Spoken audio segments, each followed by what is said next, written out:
চোর দৌড়ে ডাকাইতেছি আমরা এলাকায় দেশে অনেক এই পরিস্থিতি আর এই পালা যখন একসাথে নামবো নি আন্দোলনে তখন ক্ষমতাটা যাইব তখন কি যে বলবো।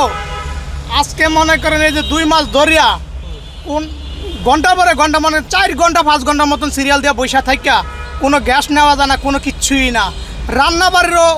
রান্নাবাড়িও বাসা বাড়িতে যে রান্না করবো মানুষে ওই গ্যাসটাও পর্যন্ত নাই।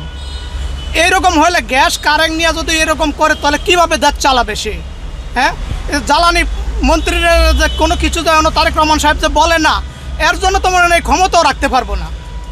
কীভাবে মনে করেন এই দেশ চালাবে? ফ্যাক্টরি বন্ধ হয়ে যায়, মানুষের গাড়ি চালাইতে না, ভাত রান্না করে খাইতে পারতেছে না, কীভাবে বলেন?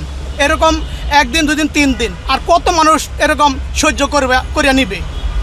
এটা কি সম্ভব? এরকম যদি দাম বাড়াইতে বাড়ায় ছাড়িয়া দেয় তবু মানুষের আর এই কষ্ট দিস না। আর দাম বাড়াইবে কেন? কিসের জন্য বাড়াবে?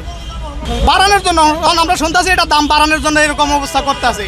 যখন একসাথে নামবো নি আন্দোলনে তখন ক্ষমতাটা যাইব তখন। কিছু বুঝছেন? কি বলবো, আর বলার কিচ্ছু নাই। আমরা মানি ওই দেখা গেছে কি জানেন, চোর দৌড়ে ডাকাইতেছি আমরা এলাকায় দেশে অনেক এই পরিস্থিতি আর এই পালা।